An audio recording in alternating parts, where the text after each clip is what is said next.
Welcome to this training session on how to start your online startup. Okay.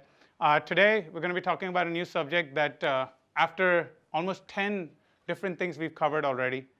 We started with talking about the industry, how big is the industry, talked about the advantages of being online. We talked about ideation. We talked about innovative business models, business model canvassing, research, planning, documentation, technology, and then marketplaces. Right? What we said is one of the first steps that you could take to take your business online, especially if you're selling any product or service, is to actually start listing on a marketplace. Right? We talked about that last time. And now today, what we want to do is talk about how do you build your brand, how do you build your website, how are you gonna go out there and sell your products and services. Okay? And what we're talking about is what we call content strategy. Okay? First, let me define what content strategy is for you, because I want to make sure that the definition is consistent for everybody, okay? Because everybody may have a different definition. So the way content that I look at, this is something that you have across everything. Basically, we're going to talk about user interfaces today, right? Later on today. So content will be utmost important user interfaces. It'll be important user experience. User experience will be covered in another class. It's important in your web development, your website when it gets developed, or your app when it gets developed. It's important in SEO strategies. This is something we're going to be talking about tomorrow, right? Search engine optimization. It's important in all your marketing, your public relations, and even your offline marketing. Okay? Is that somewhat clear? Yeah? Yes. So before we move forward and talk about what these content types are, there's something I want you to remember. Okay? And you'll hear this a lot, which is content is king. I'm telling you, if you're going to be in the online space or the digital space, maybe your mobile, maybe your web or whatever, first thing anybody's going to talk about to be successful online is that content is king. Now, why are they saying that? Right? We're going to talk about it through the day, okay? Why content is going to be king.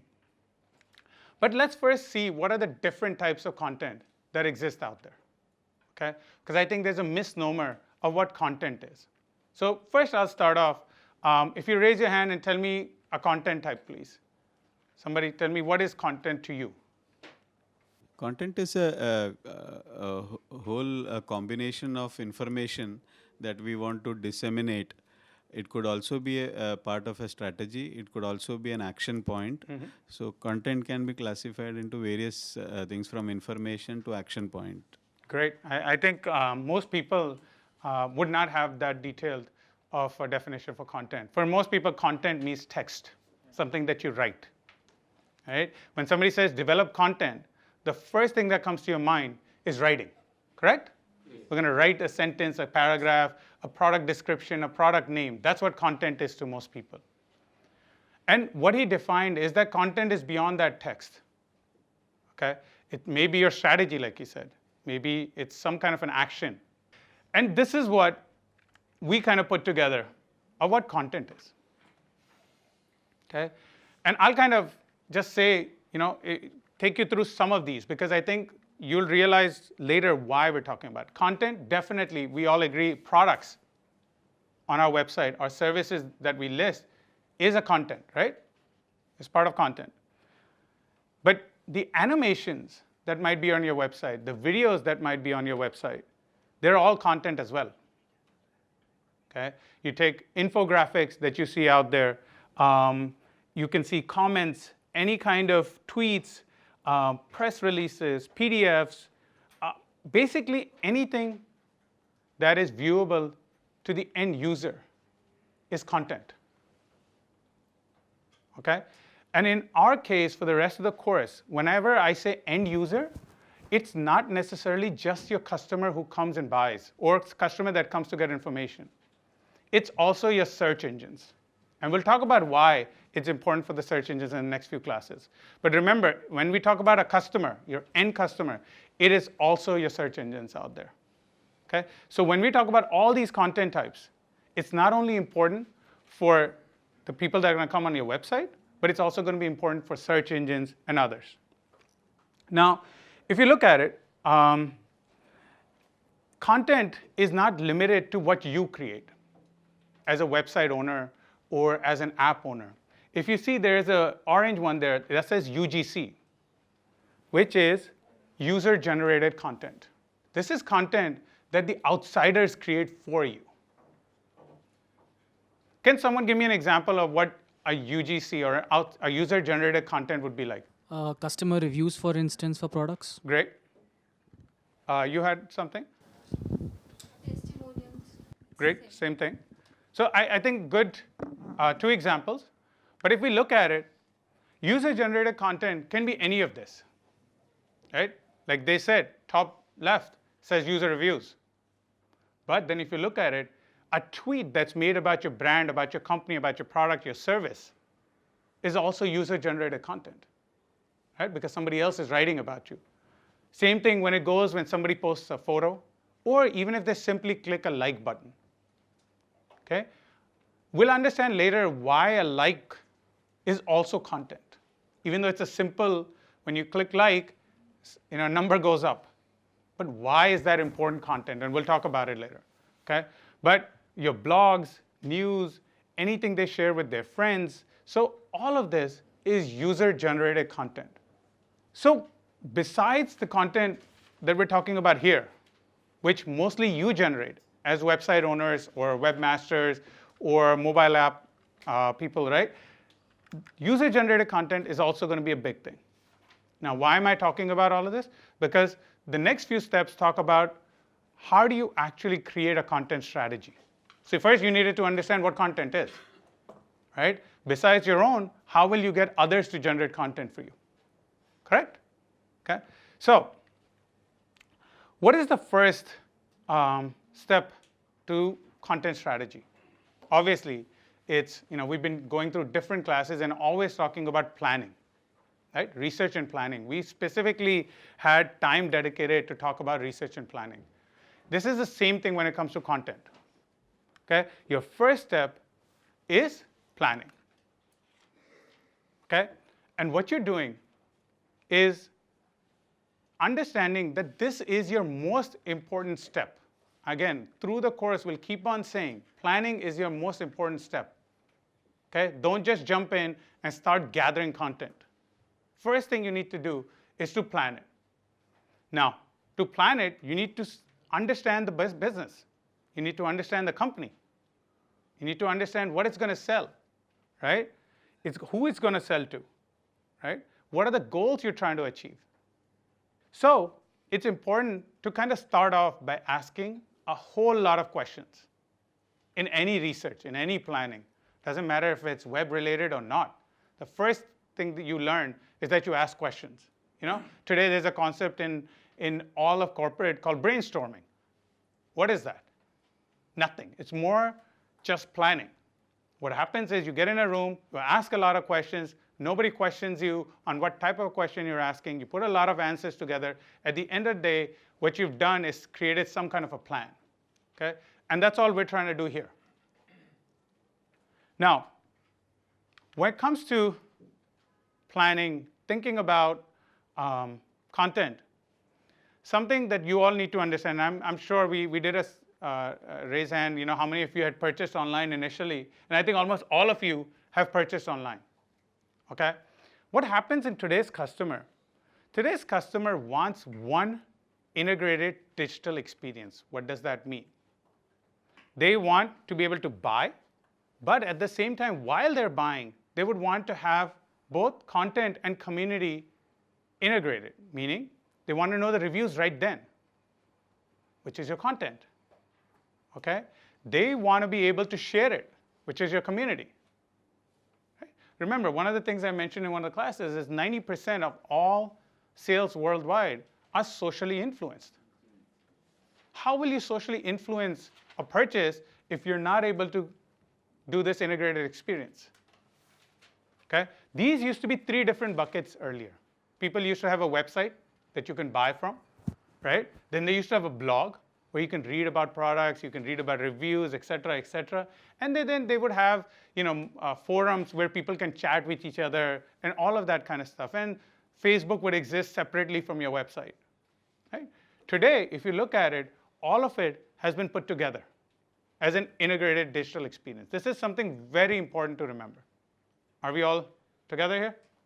Yes? Yes. So what are the steps? How do we go about planning? Okay. What I did was I put together 5 steps. Okay. There could be more. There could be more questions you ask. Okay. But I put together 5 steps for you to kind of follow through, or the 5 questions to ask. Okay. So where's the first question? First question, what do we hope to achieve? What are we trying to achieve? Okay. Are we selling a product? Are we selling a service? Or are we just an information site? Right? What are we? What are we going to try to do? Right? That's first and foremost. Okay? This will determine what type of content you will generate. First question, everybody agrees that first question is somewhat aligned? Yeah? All right. Then comes the next question. Who is our audience? Who are we trying to go after? Okay? I'll show you an example later on, which very specifically, depending on the audience, the look and feel changes. The content changes. The way you talk about it changes. Right? And you'll also hear from some domain experts later on that talk about how a website will change its colors, will change the text or the way the text is written based on who they're going after. Okay? This is very important because I think there's a statement we used to make in class earlier also that you are not thy user. Don't make that mistake. Don't think you are the person that it's going to sell to. I think most people do. They make it for themselves. Yes, right. That's not how it goes. Right? Most of you, when you make it for yourself, you know half the information already, or maybe 80% of the information already. So you don't need it again. But a person that first comes will not. Okay? Plus, everybody talks a different language. Today's millennials, today's Gen X, talks a very different language, right, than others. So we need to make sure that we know who our targets are. And obviously, women and men talk absolutely very different language. And this is something, people find it funny that when they say, men are from Mars and women are from Venus or whatever. But you know what? In reality, it is absolutely true. They shop differently.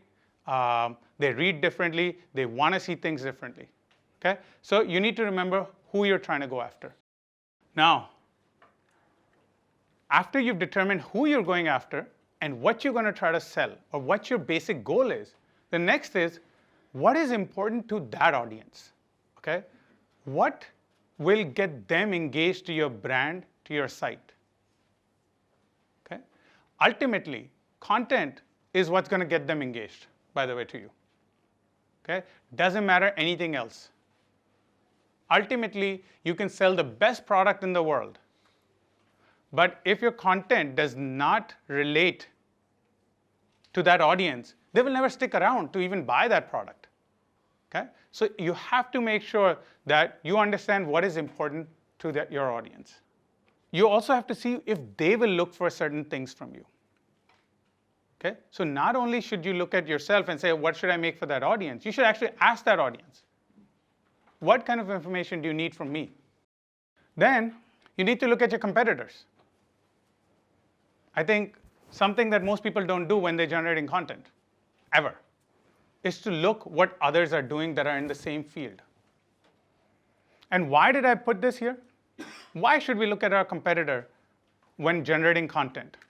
Can somebody? Well, for one thing, if they came before us, then you want to make sure that you don't seem the copy of them. Your ideas don't parallel theirs, because otherwise people would more likely go to them because they came first and they have that niche covered. Sure. So you want to explore new niches. It gives us an opportunity to tell our value proposition. Okay. Because the moment I am able to tell them, I can really tell them how better I am than what they are. Sure.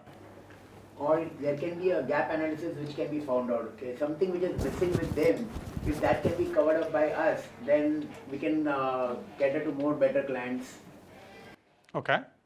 I'll take all of that. So we can make sure we include all the basics. Cool. Great. So, If I compare, then I know ki 100% I have to do this. This So to I have to basically, do. I have to do. correct. So I think great, because and it all boils down to one thing, and all of you are answering that same thing, which is that the customers, if a person already exists, there's a certain customer expectation that's been set. There is a benchmark that exists, and you need to ensure you're either at the benchmark or above the benchmark. Okay? So it's very important developing content that you look at the competitors that are out there. What are they generating? What type of content they're generating? And how are they engaging with the audience? Okay? So fourth point, make sure you look at your competition. Okay? And then the last point I put together. This is something that I bet that 99% of entrepreneurs do not do. How do you measure the results? How are you measuring? Somebody says, I wrote a great product description, a great product name, I have great images. Yeah, but so what? Tell me the end result. What happened? Did it sell? Or did it not sell? If people came to your website, and let's say you're an information website, did people stick to your website? Did they stay there for a long time and read something? Or downloaded some information? Okay? Most people, when they're dealing with content, they just don't look at the results. They just put it out there, say, "Theek hai, I did a good job." Well, how are you measuring? And it's very important to understand what each content's purpose is. And we'll talk about these in the next few days. Every type of content you put out there has a purpose. Okay? Like I said, not only for the customer that's coming to your website, but also for the search engines at times. Okay? So you need to be able to measure results. Okay? What I want to do is I want to ask one of our domain experts we talked to. Okay? When we're planning content, right, has the content changed over time? Right? Today, things are more digitized, right? You got mobiles, you got et cetera, other things. So has content changed? Because if you think about it, earlier everybody used to think text as content, right? Today you talk about videos, and you talk about other things as content. So what I'm going to do is, it's a brief video from Harish, and what we'll do is we'll ask Harish, right? Harish Tibriwal runs a digital agency called Mira. It used to be called Social Wavelength. And he's been in the space, in marketing space, for almost ever. Okay? So let's ask Harish, what is his thoughts around digitization? Has content realistically changed, right, as things have digitized most? Because I think it's very good insight that he's going to tell you. So let's just take a minute or two and just ask Harish what he thinks. People are consuming a lot of content on digital. So say, for example, the content being consumed on YouTube on mobile probably is now exceeding the way the content was getting consumed. So to me, whether content comes on YouTube or on TV, it is the same content. It is only my consumption pattern that has changed. If television was asynchronous communication, I had to be in front of the television set at the point of time when the show was happening. When I'm consuming on my mobile, I can consume it in the train, I can consume it in my lunchtime, I can consume it sitting in the office. But as far as the content creation is concerned, it is still the same kind of content, only the way it is being consumed is becoming more personalized than like a group level at one time consumption happening. So as Harish pointed out, right, content is definitely changing, right, with digitization. Okay? Today's customer has lesser amount of time. Okay? They want content to be quick, precise. Okay? Nobody wants to watch a video for 3 minutes for advertising. They want it in 10 seconds or 15 seconds or 30 seconds. Okay? So things are changing considerably. Okay? As we're moving towards mobiles, through digitization, even video on demand today is changing how content is presented. So obviously, once we've finished planning, our obvious next step is to gather the content. Okay? So one thing that most people do is they underestimate the time it takes to gather content. Okay? It is one of the most time-consuming activities you will be involved in if you're going online. Okay? And I'm not kidding by any stretch. Okay? Technology, other things will take lesser time than content gathering itself. Okay? Secondly, how interesting is your content will determine, like I said, if the person is going to revisit your site, if they're going to purchase something from you, are they going to be engaged with your brand? Okay? Or what happens mostly online is they just dump your site and go to the next one. Okay? Luckily, in India, the options are still limited. Okay? Where do you go? I say luckily, because if you were just abroad, let's say you were in West, okay, the US and all, jewelry itself, and I know we have jewelry audience here, itself has thousands of choices. So if you're not doing the job, they will go to somebody else. Okay? So we got to remember that when we're gathering content. And again, this is all the different types of content you've got to gather. Something that we also need to see is we need to make the content interesting, right? There has to be multimedia to it. There has to be videos to it, animations to it, etc. Otherwise, nobody's interested in that content today. Right? How much can you read? Even today, when we go to an informational site, what we do is, we used to only read. Today, we expect videos from them. Okay, instead of reading, do they have a video? Right? So we need to make sure we remember that while gathering our content. Here's a survey that was done last year. Okay? And this is a global survey that talks about what content is most effective. Why is this important? Again, because when you're gathering, what type of content do you want to kind of steer towards? And if you look at it, videos had 69% people voting is the most effective type of content, closely followed by infographics. You guys have seen infographics everywhere? Okay? If not, we'll have an example coming up, I think, in later part of this chapter and something else. Okay? Infographics is just information displayed in a very graphical manner. Okay? That's second. Okay? Then comes everything else. But why am I making this point? Because we need to understand that there is a reason why these two types of content are very effective. Okay? And what are those reasons? Why is this content very effective? So this is a fact. Your brain processes visuals faster than text. Okay? We are, all of us, are visual learners. Like I said, we expect that video. We expect that image. Okay? 90% of the information to the brain are through visual learning. Okay? This is a real fact. Our brain gets 90% of its information through visual. So we're visual creatures. So obviously, the content that works are videos and infographics, right, at topmost. Not that everything else doesn't work. But you know what? There's another fact. 93% of all communication is nonverbal. Why is that important? Can somebody tell me why I put this stat up there? I believe most of the communications non-verbal. Verbal, the direct communications. Non-verbal, your body language, your intentions, your vibrations, a lot of things are linked to that. And a person with good intention or bad intention can find out from the distance itself. So a person, if it is properly visible in your website or in your content, probably a particular audience can feel it. This is what we expect. Great. Someone else had a thought? When there is a website, if you are putting with a particular color, the color have some meaning. And if you are putting one kind of images or videos, the presentation of videos and images also have some meaning in itself. So it represents some idea or what the website content will be. Great. So what you're all alluding to, and I'm sorry. I've heard somewhere that human beings, they receive communication, 55% body language and 38% tonality. Only 7% these words. So great. But why, and I think the gentleman here did kind of allude to it, web is all about nonverbal. So hey, it's a great opportunity.